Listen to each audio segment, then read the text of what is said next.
Welcome to Outstanding Relationships. And I enjoy sharing true stories of people that I've worked with that have had a success using these tools, because often that helps us to really trust in the process. And the first story that I'm going to tell tonight is about a couple that hired me. They were in their probably mid to late 30s. They had a 9-year-old son and an 11-year-old daughter, and they'd been married for probably 12 or 13 years. And when I came in, they were fairly well-to-do, and right away, in the first few minutes, he was calling her a nagging bitch in front of me and in front of her, and she called him an unsympathetic jerk. And the hostility between them was extreme. And they pretty clearly, quickly let me know that they'd stopped having sex about a year earlier, and they were both just so angry with each other. And they basically said they were staying in the marriage just because they didn't want to put their kids through divorce, sleeping in separate beds and just extremely hostile. And so as I talked to them to try and get more information about their story, at one point the husband said, you know, I married a wonderful freewheeling hippie girl. She was relaxed, she enjoyed life, and now she's just a complete control freak.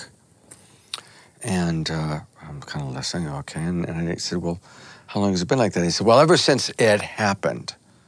I said, what's it? It's kind of like this pregnant pause. And she said, well, 7 years ago, we had a stillborn child. And he calls me a controlling bitch, but I'll tell you the truth. I'm a mama bear. Before that baby died, I thought we lived in a safe world. I thought this was a good world. I trusted in life. And when that happened, I learned that you never are safe. You never know what's going to happen. I've got one that died, but I got 2 that are still alive. And yes, I'm mama bear, and I'll do whatever it takes to keep those kids alive. Got a lot of information there. And then I asked, did the two of you ever really deeply mourn this tragedy? Then he jumped in. He said, I don't believe in mourning. You just got to move on with life. I was raised in the Army. My dad was a captain. I lived on 18 Army bases in the first 18 years of my life. And yeah, I didn't like having to move every year, but you know what? You just move on with life. That's the way it is. And then she looked at him and said, see, unsympathetic asshole. He doesn't care. Well, of course, in what both of them had shared, I got a tremendous amount of information. I got an understanding of what each of their strategies was. Her strategy, mama bear, safety, that's her primary thing. Keep the 2 kids alive that are still around. And his strategy, keep moving forward, positive movement forward. Now, there's no right or wrong, but they weren't acknowledging each other. They had fallen into that place of being polarized. So I asked him, I said, I'd like to ask you to please bear with me, because I do believe that if we could take just a few minutes tonight to mourn together, I think you'll be amazed at the value. He was pretty resistant, but he was willing to give it a try. I asked them to sit side by side on a couch, and you can see just her sitting next to him was like, some sort of a little baby breakthrough.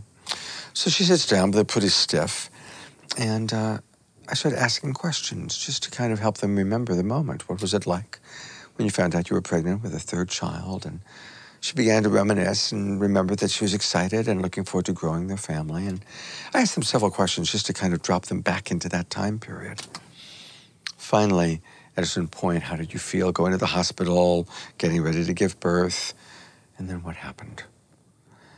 And when she recounted the story of being told that the baby was dead, she started to choke up.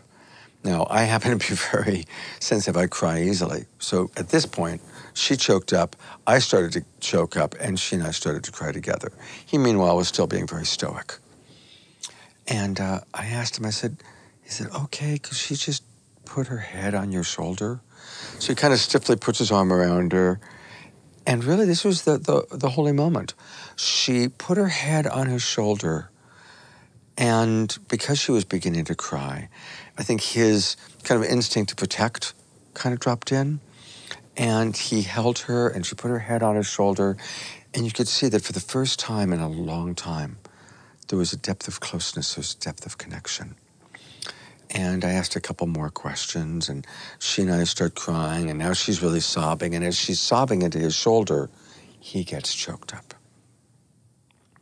Now, he was fairly stoic, and he fought the tears back pretty well, but they were there. And I kept encouraging him, it's okay, it's great to cry. It takes a strong man to cry. Well, to make a long story short, they finally, after 7 years, wept together about this tragedy that had radically changed their life and their family. And everything shifted because they began to feel each other. They moved out of the mental, judgmental zone of just judging each other and dropped into the humanity and the shared emotional intimacy. And the important point of this story is it's when tragedy or hard stuff happens, often I'll see couples attack each other when they need each other the most.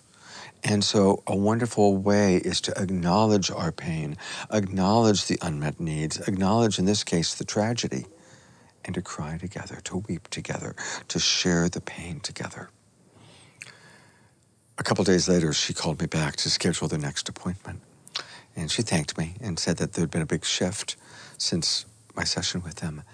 And then she kind of sheepishly says, and Scott, I just got to tell you, we made love that night, and it was very beautiful, and I think something changed.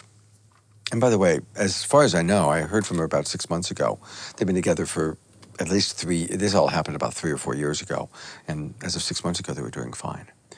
So the moral of the story is that sometimes we do need to mourn and acknowledge pain together.